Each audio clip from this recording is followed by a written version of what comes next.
Good evening, I'm Abhiday Shrestha, and these are the headlines of the hour. Wildfires in nearly 200 places across the country today.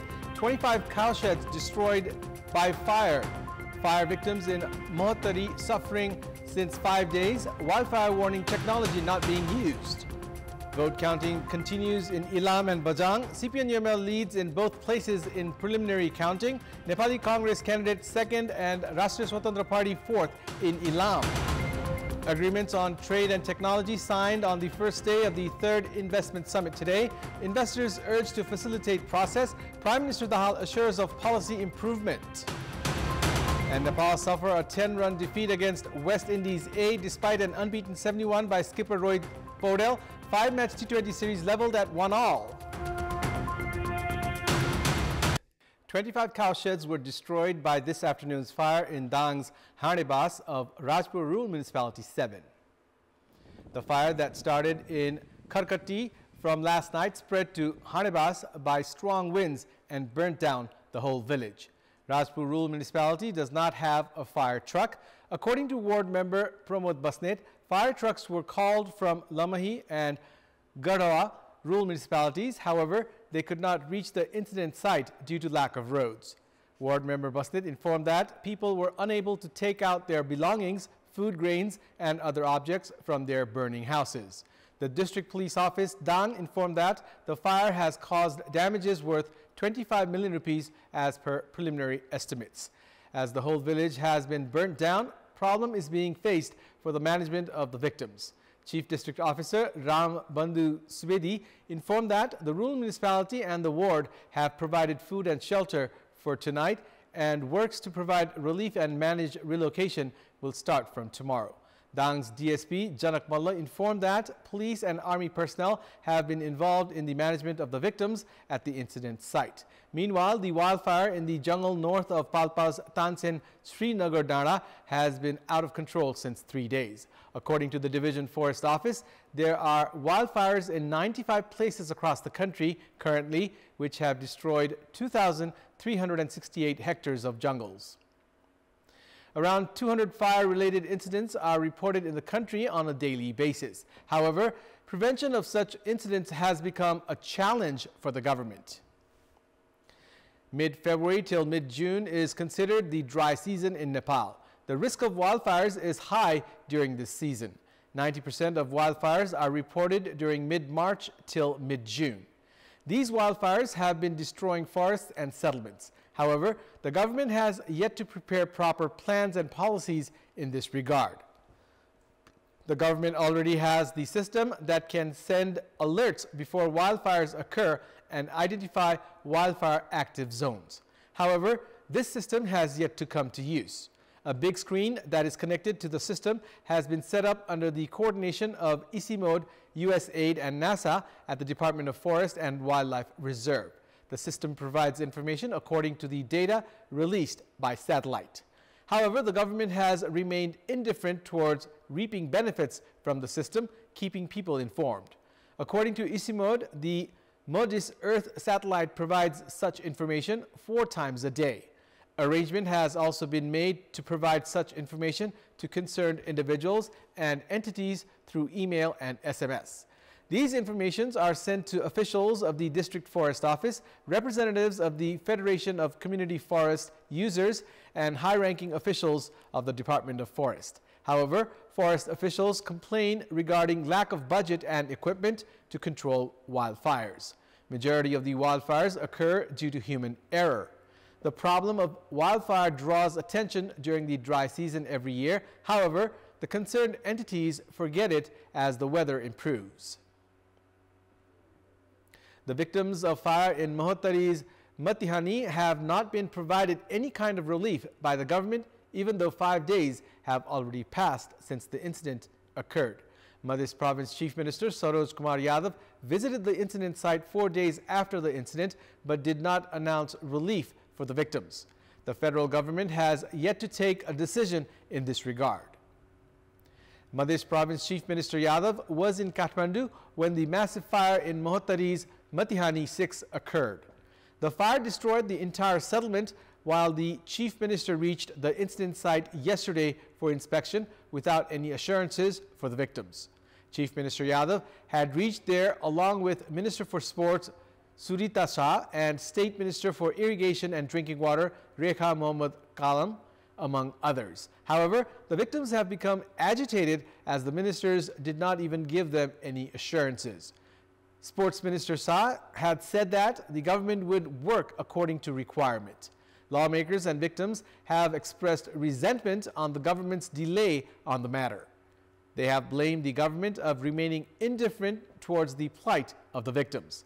110 households had been completely destroyed in the fire. Nepal Army and Army Police Force have been providing food to the victims while they have been compelled to spend their days and nights under tarpaulins.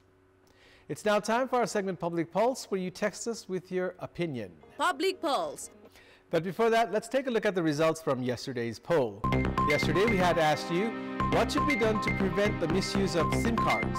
25% voted for A, regulatory body must be alert. 61% for B, management of sales must be ensured. And 14% for C, strict action. And here's today's question. Why is the Advanced Information System to forecast and monitor wildfires not being used? Your options are A, government indifference, B, lack of coordination, and C, excuse of lack of budget. The voting is on. Type NEWS, select your option A, B, or C, and send it to 34001 to share your opinion with us. The initial results of vote counting of the by-election in Ilam Electoral Constituency 2 has been made public. According to the initial result of the vote count, Suhang Nimwang of CPN-UML is leading with 3,783 votes. Dambar Kharga of Nepali Congress is second with 2,782 votes to his name, while independent candidate Dakendra Singh Thegim is third with 784 votes. Likewise, Rashtriya Swatantra Party candidate Milan Limbu is in the fourth position, receiving 661 votes. Chief Election Officer Keshav Prasad Ghimire said that preparations are being made to conclude vote counting and publish the final result of Ilam 2 by tomorrow evening. 69,287 votes had been cast in yesterday's voting out of the 115,889 eligible voters. The Commission has said that 60% voter turnout had been recorded in Ilam Electoral Constituency 2. Meanwhile, the initial result of vote counting of Bajang Provincial Assembly 1 is also coming in. According to Chief Election Officer Sudarshan Lamichhane, Daman Bahadur Bhandari of CPN-UML is in the lead, securing 3,626 votes as of the latest update. Likewise, Abhishek Bahadur Singh of Nepali Congress is second with 3,001 votes to his name, while CPN Mao Center candidate Janat Bahadur Buddha is third with 1,904 votes. Likewise, Dil Bahadur Singh of CPN Unified Socialist is fourth, collecting 1,052 votes. Vote counting had begun from 2 p.m. today after the all-party meeting prepared the Code of Conduct. Lamichhane said that vote counting had begun from 26 Patibara Rural Municipality. Vote counting is underway at 2 places. The voter turnout in Bajang was 49.12% with 30,328 votes being cast. There are 61,700 voters in Bajang 1. The provincial assembly seat had been vacant in Bajang 1 after Nepali Congress member Prithvi Bahadur Singh passed away in a road accident. 11 candidates are in the fray from the constituency. We'll take a short break here. We have more news coming up. President Ramchandra Paudel has issued an ordinance related to facilitating the investment in Nepal.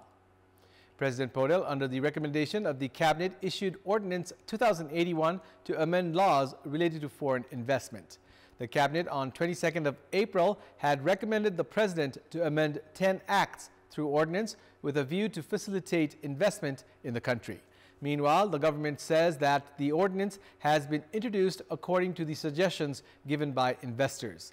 Acts related to land and land acquisition, national parks and wildlife conservation, and hydropower trade, among others, have been amended through the ordinance. The President issued the ordinance today itself. Prime Minister Pushpa Kamal Dahal has assured of giving continuity to the amendment of laws to ensure an investment-friendly environment.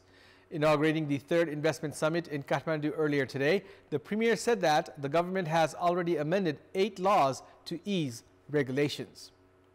Premier Dahal said that the government was committed to formulating liberal financial policy and ensuring an investment-friendly environment in the country.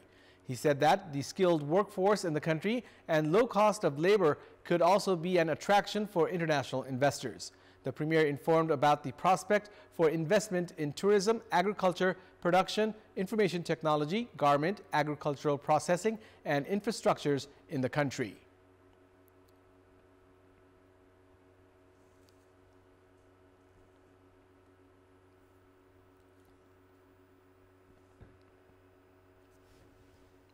Both government agencies are committed to provide eased and facilitated one-stop service within stipulated time frame to both domestic and international investors.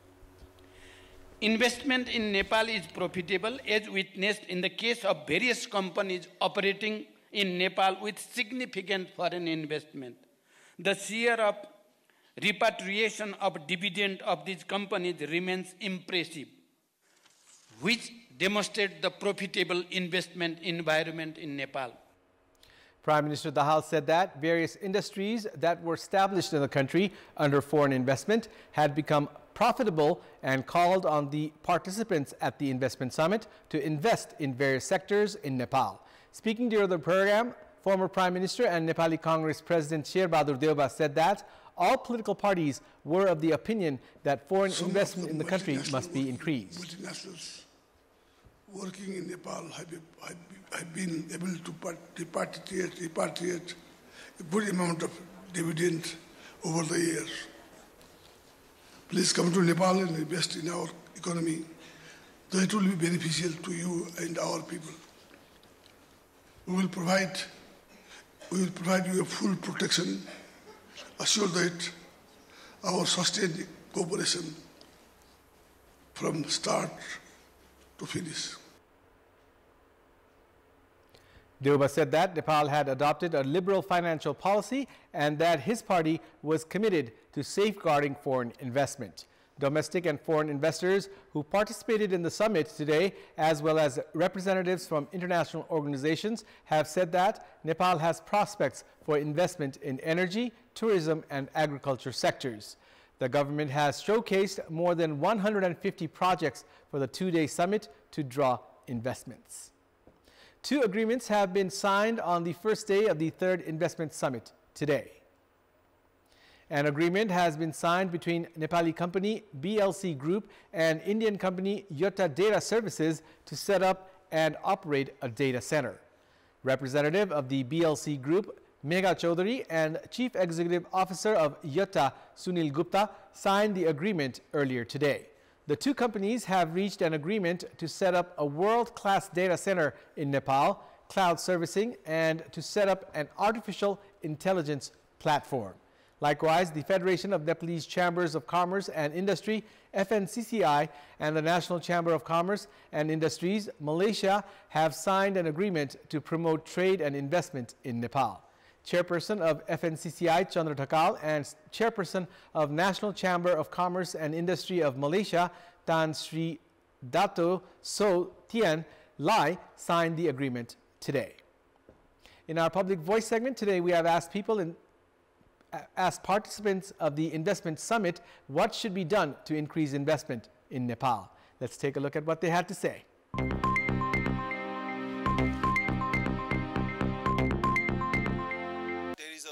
That can be done to meet the ambitions of the country. So we really look forward to continuing to work with the policymakers and the leadership to do that. Simplifying the process, increasing this automatic route, requiring less signatures and hurdles to bring money in and out of the country. सरकारले एउटा स्थायी आर्थिक नीति र ऐन नियमहरू चाहिँ अन्तर्राष्ट्रिय जगतलाई स्वागत योग्य हुने किसिमको गर्नुपर्छ। नेपालमा लगानी बढाउन छिटो छिटो निर्णय गर्नुपर्छ। नेपालमा लगानी बनाउनको लागि जति अहिले समस्याहरू छ ती कुराहरू चाहिँ हल गर्नुपर्छ भन्ने सरकारको तर्फबाट चाहिँ प्रतिबद्धता जाहेर पनि गर्नुपर्छ। शान्ति चाहियो, सुरक्षा चाहियो। यहाँको ब्युरोक्रेटिक प्रोसेस एकदम इजी हुनु पर्यो, सजिलोसँग कम्पनी खोल्न पाउनु पर्यो, सजिलोसँग पैसा ल्याउन पाउनु पर्यो सजिलोसँग पैसा आफ्नो डिभिडेन्ड प्रफिटहरु बाहिर लान पाउनु पर्यो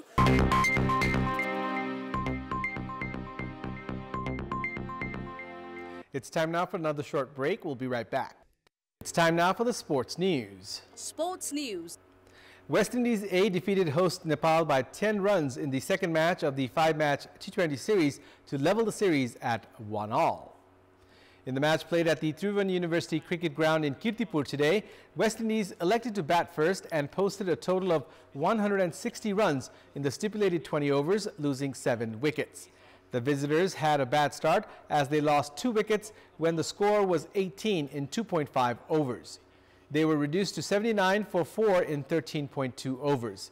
Some late hitting by Matthew Ford and Gudakesh Moti took the West Indies total to a challenging total of 160 runs. Nepal conceded 19 runs in the second last over and 22 runs in the last over of the innings. Andre Fletcher top scored for West Indies with a quick-fire 43 off 36 balls, hitting 3 sixes. Moti also smashed an unbeaten 33 off just 8 balls with the help of 4 sixes and 2 fours. Sagar Thakal and Kushal Bhurtel claimed 2 wickets each for Nepal, while Sompal Kami and Dipendra Singh Airi also took a wicket each. Chasing a victory target of 160 runs, Nepal managed to score 150 runs for the loss of 9 wickets in the allotted 20 overs. Nepal had a disastrous start as 4 wickets fell when 28 runs were on the board after 6 overs and 5 wickets were down when the score was 61 in 8.2 overs. Skipper Rohit Paudel and Arif Sheikh put on 43 runs for the 6th wicket partnership and somewhat revived the innings. Nepal needed 17 runs to win in the last over of the match but managed to score only 6. Skipper Rohit Paudel was the leading scorer for Nepal with an unbeaten 71 off 48 balls, hitting 2 sixes and 6 fours. Gulshan Jha also added a quick-fire 26 off 11 balls with the help of 2 sixes and 3 fours. The 5-match T20 series is now leveled at 1-1. Nepal had won the first match of the series yesterday by 4 wickets. The third match of the series is scheduled for this Wednesday at the Tribhuvan University Cricket Ground in Kantipur. That's all for the moment. Thank you for watching. Good night.